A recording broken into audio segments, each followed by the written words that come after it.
Mara Ellison sat in the dimly lit echo room, her workstation illuminated by the soft glow of the terminal in front of her.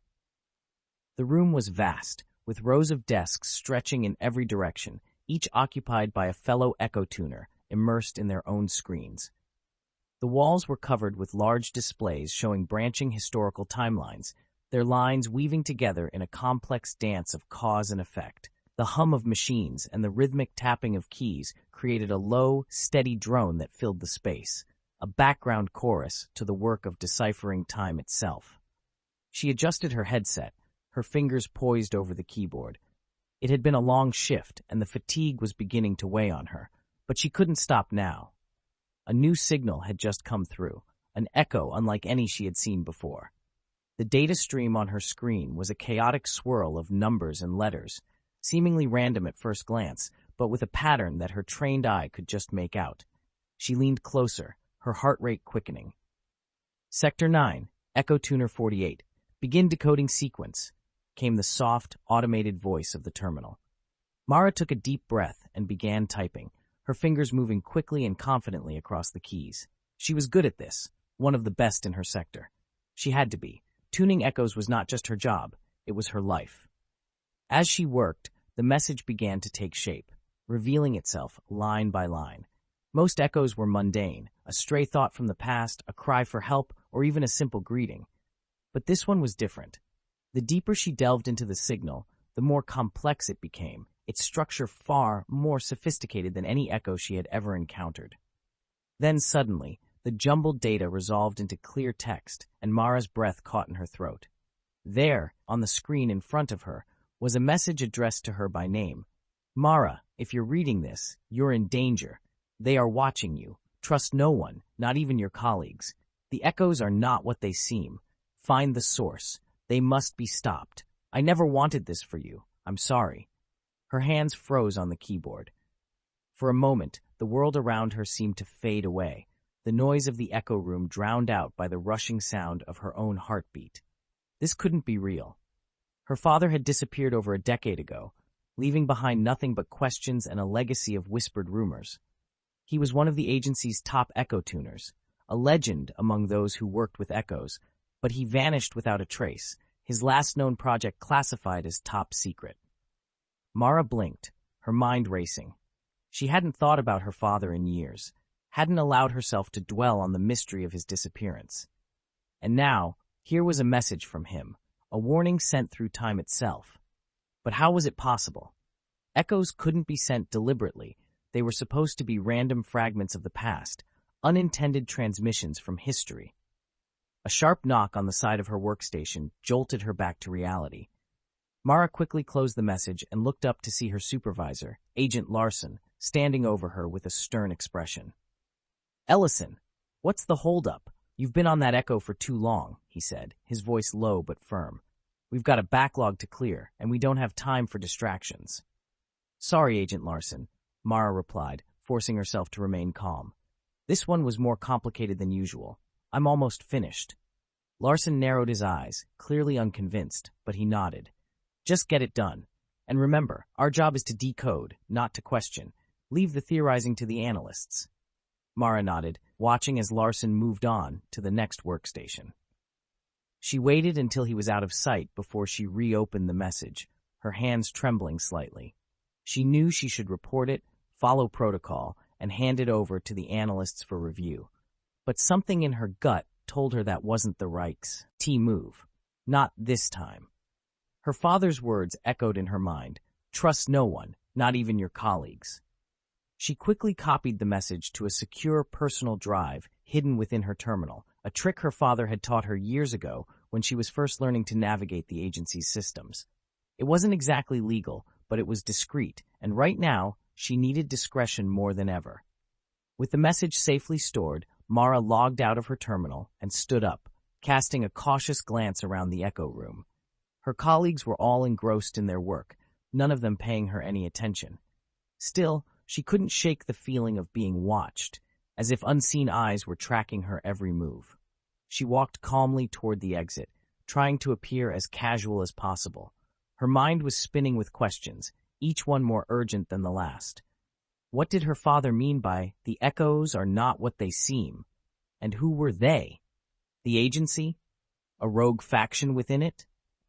She had heard whispers over the years of secret projects and off-the-books experiments, but she had always dismissed them as rumors and paranoia. As she reached the door, Mara paused and took a deep breath. She knew that whatever she did next would change everything.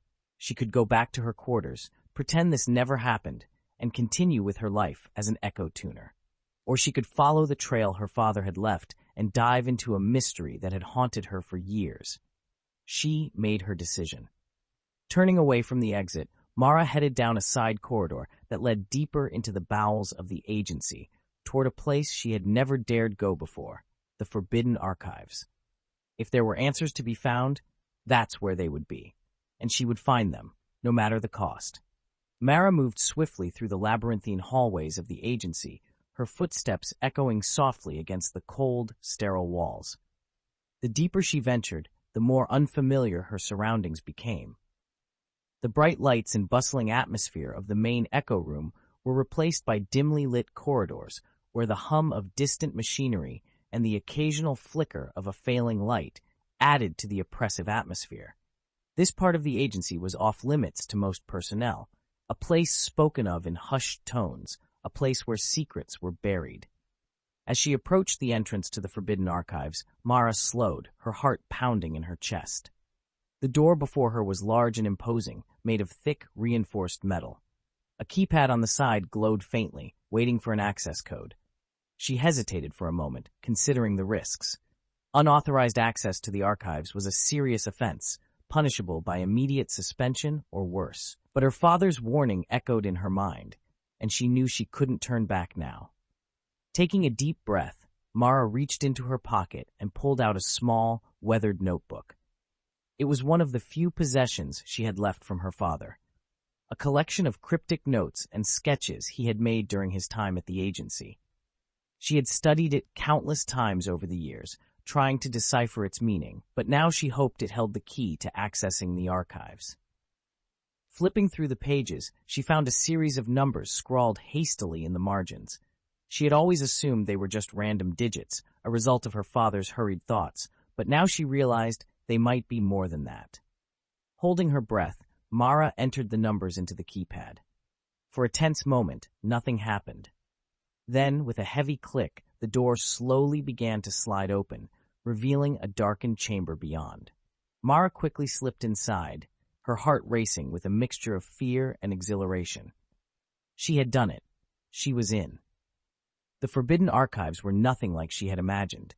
Instead of a high-tech vault or a massive library filled with ancient books, it was a simple room, sparsely furnished with a few old terminals and dusty filing cabinets. The air was thick with the smell of aged paper and neglect, a stark contrast to the rest of the agency's state-of-the-art facilities. Mara moved cautiously to the nearest terminal, brushing away a layer of dust from the screen. She powered it on, and it flickered to life, its ancient interface a relic from a bygone era. She inserted her secure drive into the terminal's port, hoping it would give her access to the data she needed. The screen prompted her for another code, and she typed in the same sequence of numbers from her father's notebook. The terminal beeped, and a flood of files appeared on the screen. Most were marked as classified, their titles obscured by layers of encryption. But one file stood out among the rest, labeled simply as Project Echo. Her fingers trembled as she selected the file and opened it. A series of documents and video logs filled the screen, each more disturbing than the last. As Mara began to read, a chilling picture started to form. Project Echo was an experimental initiative led by a rogue faction within the agency, a group that believed in harnessing the power of echoes not just for passive observation, but for active manipulation of the past. They theorized that if echoes could be intentionally created and sent, then history itself could be rewritten. Mara's mind reeled. This was exactly what her father had warned her about. The echoes were not random. They were being manufactured and controlled, used as tools to alter the course of history. And her father had been a part of this project before he disappeared. As she continued to read, she found a log entry marked with her father's name. Dr. Mara Ellison, personal log. Her heart skipped a beat. With trembling hands, she clicked on the file, and the screen filled with her father's face. He looked older than she remembered, his features lined with worry and fatigue. "This is Marcus Ellison," he began, his voice low and strained. "I don't have much time. If you're watching this, it means something has gone terribly wrong. Project Echo is not what we thought it was.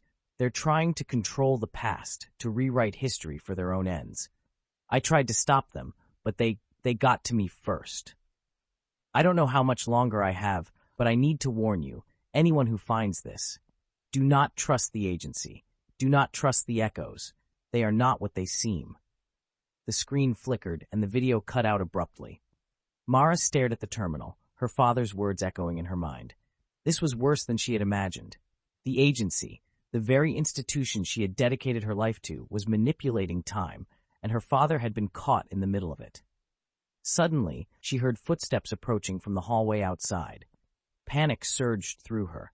She quickly ejected her secure drive and powered down the terminal, then ducked behind a nearby filing cabinet just as the door to the archives slid open. Two figures entered, their voices low and urgent. "I'm telling you, I saw someone come down here," said the first, his tone anxious. "We need to lock this place down.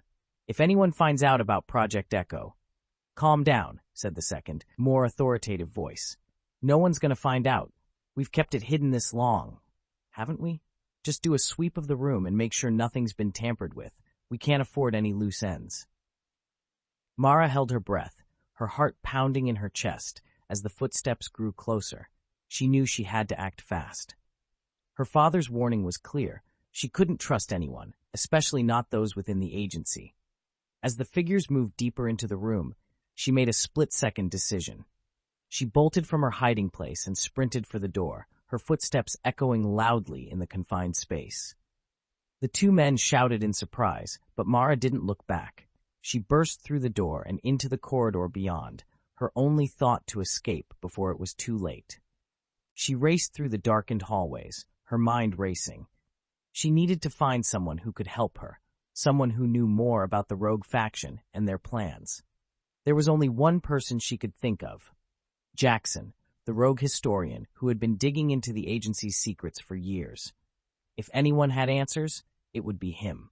Mara didn't stop running until she reached the exit, the cold night air hitting her face like a slap.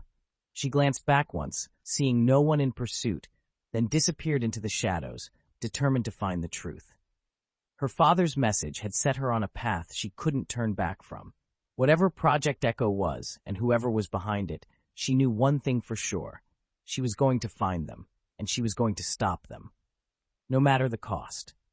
Mara navigated the twisting streets of the city, her hood pulled up against the biting wind that swept through the alleyways. The sky above was a deep, endless black, broken only by the occasional glimmer of distant stars. She moved quickly, her heart still racing from her escape from the forbidden archives. Her mind was focused on her next objective, finding Jackson. Jackson was a former historian for the Global Time Regulation Agency who had left under suspicious circumstances years ago. Known for his controversial theories and deep skepticism about the agency's intentions, he had since gone underground, becoming something of a ghost. Few knew where he was or what he was doing, but Mara had always admired his courage in questioning the status quo. Now, she needed his help more than ever. She arrived at a rundown building on the outskirts of the city, its facade crumbling and windows dark. It was a far cry from the sleek, modern structures of the agency's headquarters, a place that seemed forgotten by time. Mara approached the door cautiously, glancing around to ensure she hadn't been followed. She knew Jackson operated out of here. One of her few sources still loyal to her father had told her as much. She knocked 3 times, a secret code she had been given, and waited. For a long moment, there was nothing but silence. Then, the door creaked open a few inches, and a pair of wary eyes peered out from the darkness. "Who are you?" the voice demanded, low and suspicious. "Mara Ellison," she replied, keeping her voice steady. "I need to speak to Jackson. It's urgent." There was a brief pause, and then the door opened wider, revealing a tall, gaunt man with graying hair and sharp, intelligent eyes. He looked her up and down, then nodded, stepping aside to let her in. "Follow me," he said curtly, and Mara did as she was told, stepping into the dimly lit interior. The door closed behind her with a heavy thud, and she found herself in a narrow hallway lined with stacks of old books and papers, the air thick with dust and the faint scent of mildew. The man led her down the hall and into a small, cluttered room that served as a makeshift office. Bookshelves lined the walls, overflowing with ancient tomes and crumbling documents.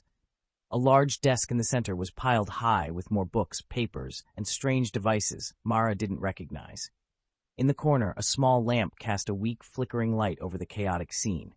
Jackson sat behind the desk, his back to her, hunched over a book. He looked up as they entered, his expression one of mild surprise. "Mara Ellison," he said, his voice calm but tinged with curiosity. "I never thought I'd see you here. What brings you to my little corner of the world?" Mara hesitated for a moment, then stepped forward, pulling the secure drive from her pocket.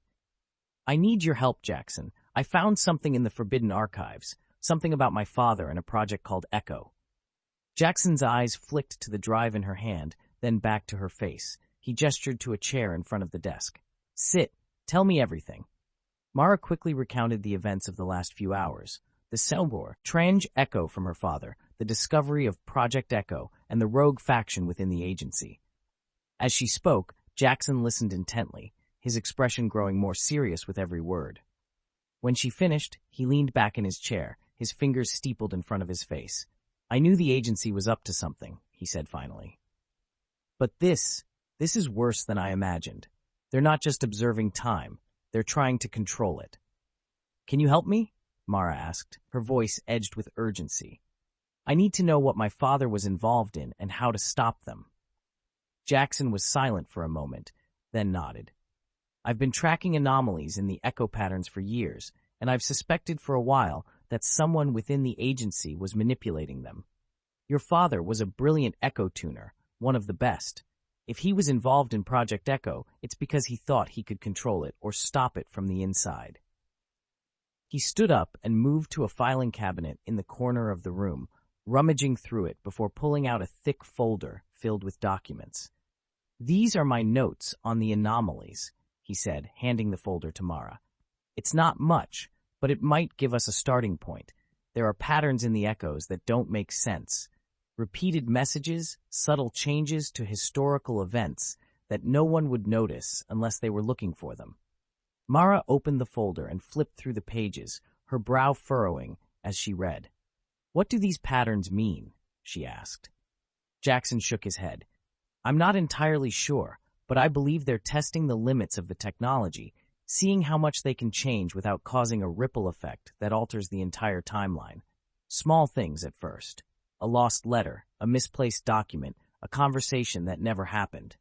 But if they're successful, who knows how far they'll go? They could reshape history entirely, bend it to their will." A chill ran down Mara's spine. The implications of what Jackson was saying were terrifying. The echoes, once thought to be random, harmless fragments of the past, were being weaponized, turned into tools for control and manipulation. And her father had known about it, tried to stop it, and paid the price. "What do we do now?" she asked, looking up at Jackson. He gave her a grim smile. "We find the source of the anomalies. If we can trace them back to their origin, we might be able to figure out who's behind this and how they're doing it. But it won't be easy. The agency has eyes everywhere, and if they catch wind of what we're up to, they won't hesitate to shut us down." Mara nodded, determination settling in her gut. "Then we need to move quickly. My father's message said we're running out of time." Jackson agreed, moving back to his desk and pulling up a map on his terminal. "I've tracked a number of recent anomalies to a specific sector, Sector 17. It's a restricted area, heavily guarded, and off-limits to all but the highest-ranking personnel. If there's a nexus point for these manipulated echoes, it's there." Mara studied the map, her mind already formulating a plan. "Then that's where we need to go.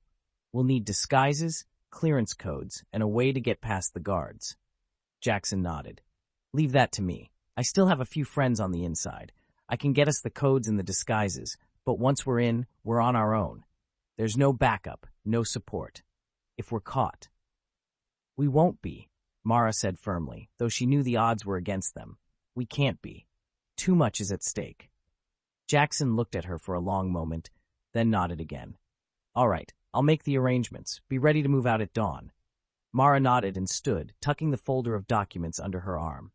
As she turned to leave, Jackson called out to her, his voice softer, more hesitant.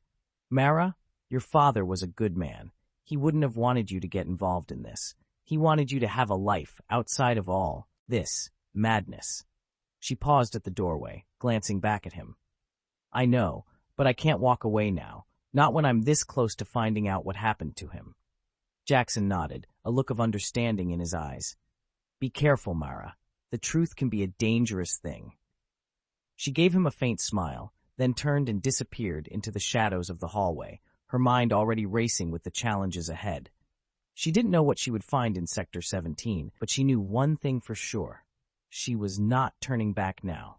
The stakes were too high, the risks too great.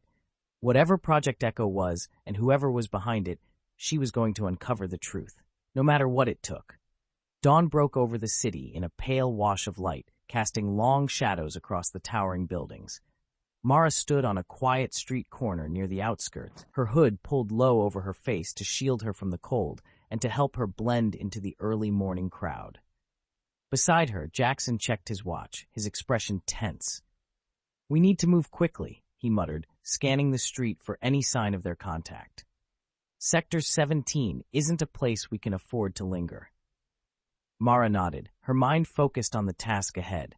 She hadn't slept all night, her thoughts consumed by the revelations of the previous evening.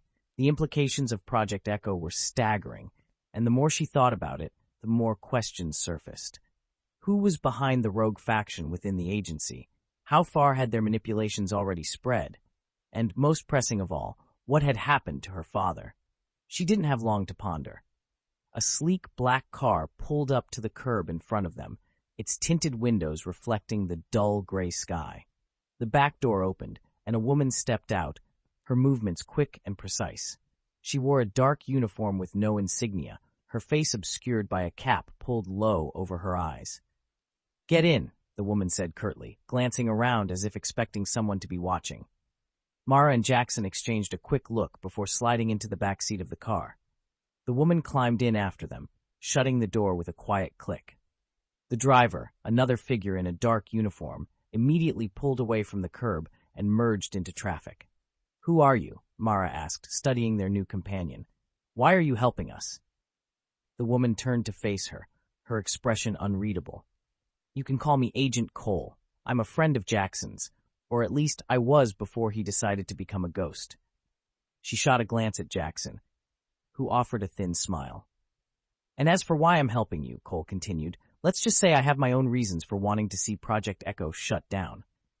I've been watching the agency for a long time, and I don't like what I've seen. Mara nodded, feeling a mixture of relief and suspicion. She knew better than to trust anyone too quickly, but right now they had little choice. If Cole was willing to help them, they needed to accept it. The car wound its way through the city, heading toward the industrial district where Sector 17 was located. As they drove, Cole handed them two small devices, earpieces with a tiny microphone attached. Comms, she explained. We need to stay in contact once we're inside. Sector 17 is heavily guarded, and they monitor all known frequencies. These are encrypted, off-grid. Use them only when necessary. Mara slipped the earpiece into her ear, adjusting the microphone so it rested against her cheek. Jackson did the same, testing the connection with a quick tap. Once we're inside, what's the plan? Mara asked, glancing at Jackson and then back to Cole. Cole nodded, pulling a small tablet from her pocket and tapping on its screen. We have to locate the main control room for the Echo Manipulation Project. It's the most secure part of the facility, and it's where they're likely running the experiments. I can get you past the initial security checkpoints, but once we're inside, it's up to you to find the control room and gather any data you can. And what about getting out? Jackson asked, his voice calm but firm. Cole's eyes flickered with a hint of uncertainty. I can only guarantee our way in. Once we have what we need, we'll have to improvise. The guards will be on high alert if they suspect anything. We'll need to move fast and stay under the radar. The car slowed as they approached a tall, foreboding building surrounded by a high fence topped with razor wire. Guard towers loomed at each corner, and patrolling security teams moved in tight, disciplined formations around the perimeter. Sector 17 was a fortress, designed to keep people out and secrets in. The car stopped at a checkpoint just outside the main gate. Cole handed a set of forged IDs to the driver, who passed them through a small slot to the guard stationed there. The guard inspected the IDs closely, his eyes narrowing as he scanned each one. For a moment, Mara held her breath, her fingers tightening around the edge of her seat. Then the guard nodded, returning the IDs with a curt wave of his hand. "Proceed," he said gruffly. The gates swung open, and the car rolled forward, passing through into the inner courtyard. Cole turned to Mara and Jackson, her expression serious. "Remember, we're here to gather information, not to start a fight. Keep your heads down, follow my lead, and whatever you do, don't draw attention to yourselves." Mara nodded, feeling a mix of anxiety and determination settle in her chest. This was it, the moment they had been preparing for. She glanced at Jackson, who gave her a reassuring nod, his face calm and focused. The car came to a stop, and Cole stepped out first, signaling for them to follow. They moved quickly across the courtyard, heading toward a side entrance that seemed less guarded than the main doors. Cole swiped a keycard through a reader by the door, and after a tense moment, the door clicked open, allowing them entry. Inside, Sector 17 was a maze of sterile hallways and secure checkpoints, every corner monitored by cameras and motion sensors. Cole led them through a series of twisting corridors, avoiding the main routes and taking narrow, dimly lit paths that seemed almost forgotten by the regular staff.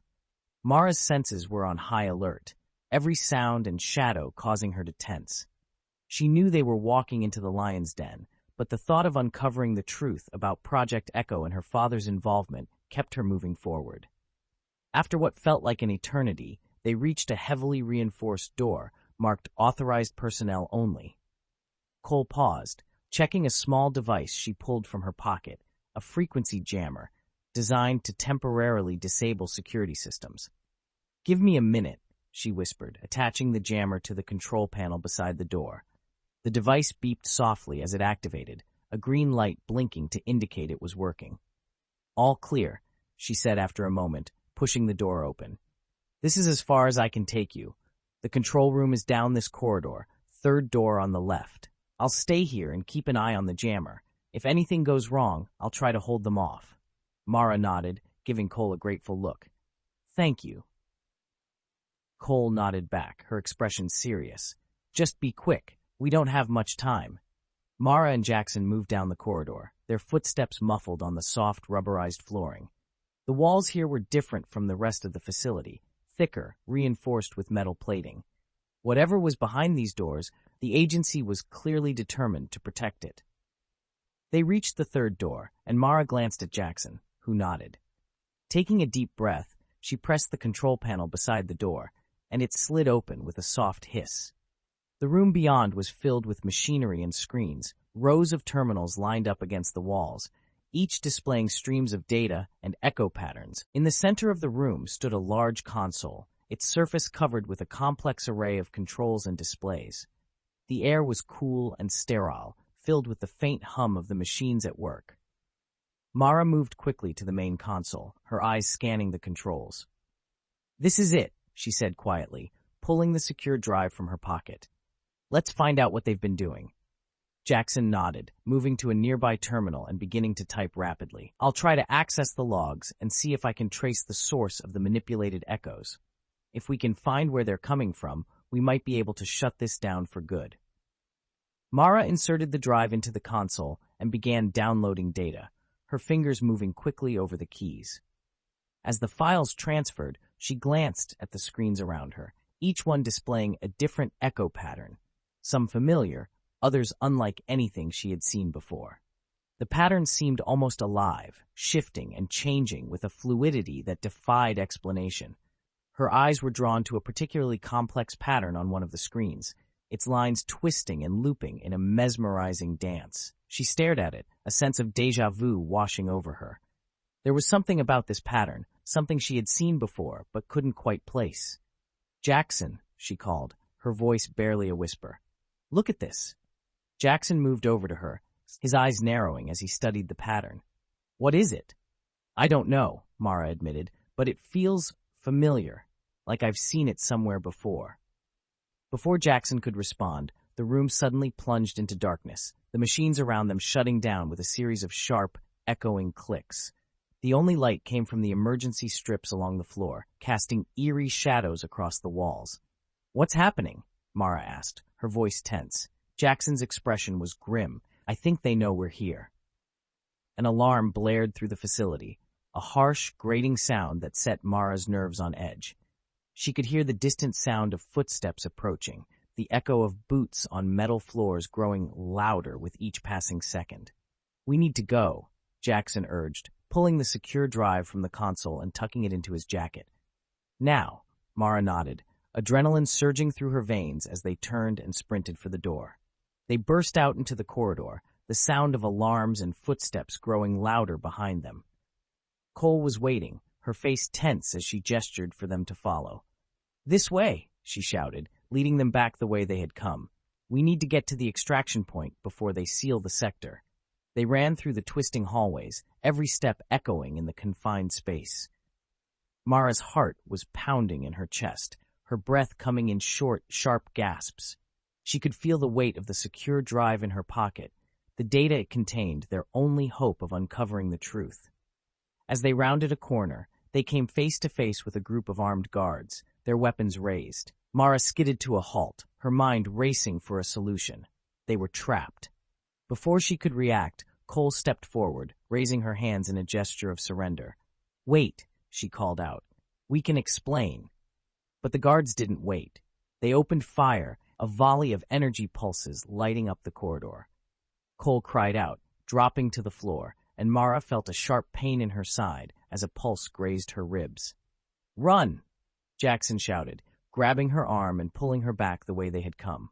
Mara stumbled, her vision blurring from the pain, but she forced herself to keep moving, to stay on her feet. They dashed down a side corridor, the sound of the guards' pursuit growing fainter as they put distance between themselves and their attackers. Mara's mind was a whirlwind of fear and confusion. Cole was down, possibly dead, and they were on the run in the heart of the agency's most secure facility. "This way," Jackson urged, leading her through a door into a narrow service tunnel. "We can lose them in here." Mara nodded, gritting her teeth against the pain in her side. She didn't know how much longer she could keep going, but she had no choice. They had come too far to give up now. As they moved deeper into the tunnel, the sounds of the alarms and footsteps faded, replaced by the low hum of distant machinery. The walls were close and claustrophobic, the air thick with the smell of oil and metal. "We need to find another exit," Jackson said quietly, his voice tense. "We can't stay in here. They'll have this place locked down in minutes." Mara nodded, her mind racing for a plan. They had the data, but now they needed a way out, and they needed to figure out what the patterns on that screen meant, what her father had been trying to warn her about. "Do you think Cole made it?" she asked, her voice tight with worry. Jackson's expression was grim.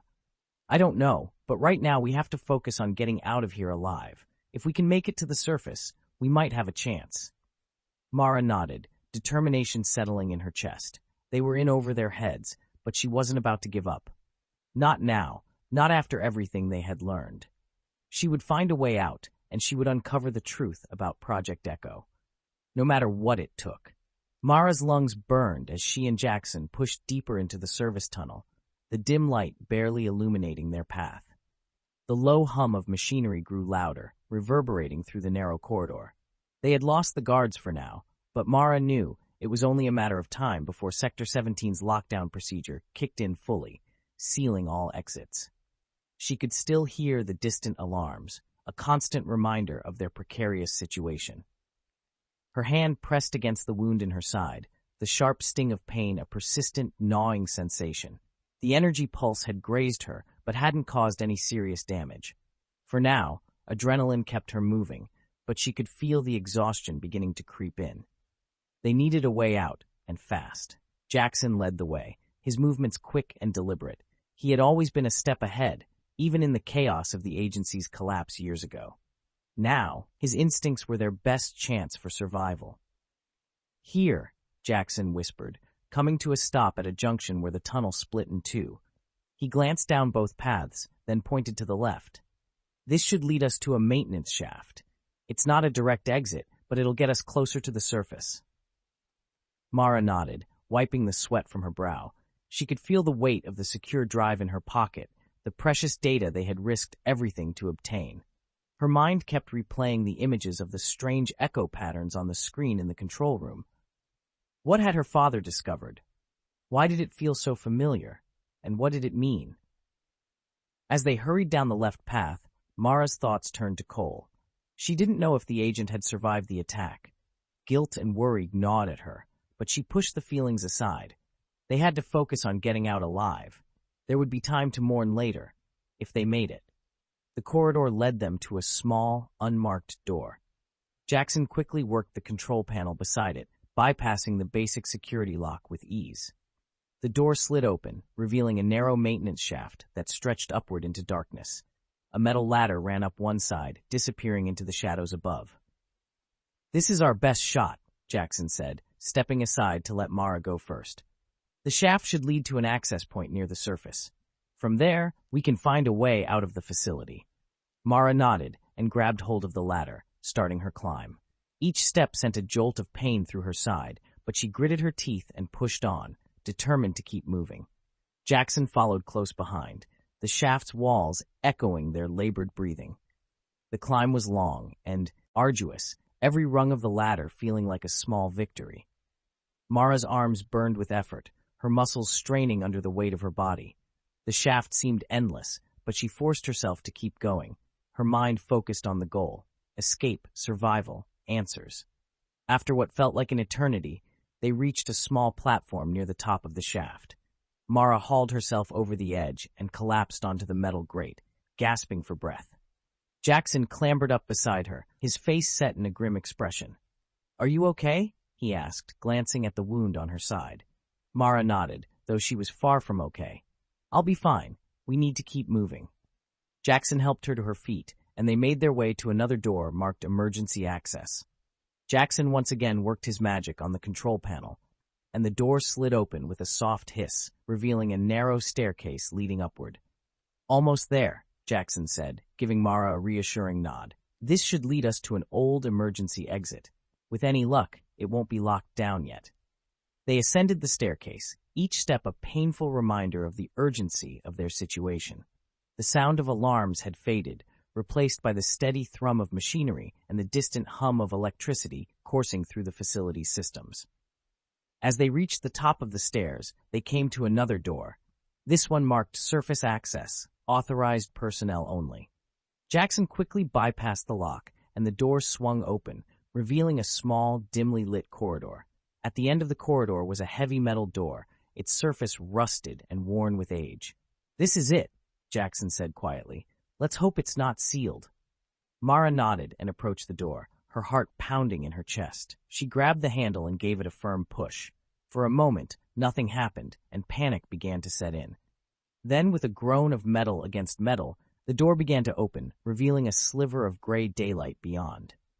Relief flooded Mara's senses as she pushed the door open wider, stepping out into the fresh air. They emerged into a narrow alleyway, hidden between two tall buildings. The sky above was overcast, the sun hidden behind a blanket of thick clouds, but to Mara it felt like freedom. Jackson quickly followed, pulling the door shut behind them. "We can't stay here," he said, his voice low. "They'll have the area locked down soon. We need to find a safe place to lay low and figure out our next move." Mara nodded, glancing around. "I know a place," she said. "An old safe house my father used to take me to when I was a kid. It's not far from here. We can regroup there." Jackson agreed, and they set off through the alleyways, keeping to the shadows and avoiding the main streets. They moved quickly and quietly, every sense on high alert. Mara's side throbbed with pain, but she forced herself to ignore it, focusing on putting one foot in front of the other. After a tense journey through the maze of alleys and back streets, they arrived at an old, abandoned building, its windows boarded up and its walls covered in graffiti. Mara led Jackson to a side entrance, hidden behind a pile of discarded crates, and quickly picked the lock. Inside, the building was dark and musty, the air thick with dust. Mara led the way to a small room in the back, its door reinforced with metal plating. She unlocked it with a key hidden under a loose floorboard and stepped inside. The safe house was just as she remembered it, a small, sparsely furnished room with a cot, a table, and a few chairs. A single lantern sat on the table, its flame flickering dimly. Jackson closed the door behind them, locking it securely. "Are you sure this place is safe?" he asked, glancing around. Mara nodded, setting the secure drive on the table. "It's off the grid. My father set it up years ago as a fallback point. No one knows about it except me." Jackson nodded, taking a seat at the table. "Good. We need to figure out what's on that drive and what those echo patterns mean." Mara took a deep breath, her mind racing. "I saw one of the patterns in the control room. It felt familiar, like I've seen it before, but I can't remember where." Jackson frowned, leaning forward. "Describe it to me." Mara closed her eyes, trying to visualize the pattern in her mind. It was intricate, like a web or a spiral, but constantly shifting. The lines were thin, almost like threads, weaving in and out of each other. It reminded me of something, but I can't place it. Jackson listened intently, his expression thoughtful. "It sounds like a temporal lattice, a theoretical structure that could exist within the fabric of time itself. If that's what they're working with, it means they've found a way to manipulate time on a fundamental level." Mara's eyes widened. "You mean they're not just changing events? They're changing time itself?" Jackson nodded grimly. "If they've built a temporal lattice, they could be creating new realities, alternate timelines that branch off from our own. They could rewrite history in ways we can't even imagine." A chill ran down Mara's spine. The implications were staggering. If the rogue faction within the agency was creating alternate timelines, there was no telling how many versions of reality existed or what changes had already been made. "We need to stop them," Mara said, determination hardening in her voice. "But how? We don't even know where to start." Jackson was silent for a moment, then he reached into his jacket and pulled out a small device, an old, weathered scanner. "We need to trace the source of the lattice. If we can find the core, we can disrupt the lattice and stop the manipulation. But it won't be easy. We're dealing with forces beyond our understanding." Mara nodded, determination coursing through her veins. "We have to try. For my father, for everyone." Jackson nodded, a glimmer of resolve in his eyes. "Agreed. But first, we need to figure out exactly what we're dealing with. Let's see what's on that drive." Mara inserted the drive into a portable terminal she had found in the safe house, and the screen flickered to life. A series of files appeared, each one labeled with cryptic codes and titles. Mara and Jackson exchanged a tense glance, then began opening the files one by one. As they worked, a picture began to emerge, a picture of a vast, clandestine operation spanning decades, involving some of the highest-ranking members of the agency. Project Echo was only the tip of the iceberg. The files detailed experiments in time manipulation, temporal displacement, and the creation of alternate realities.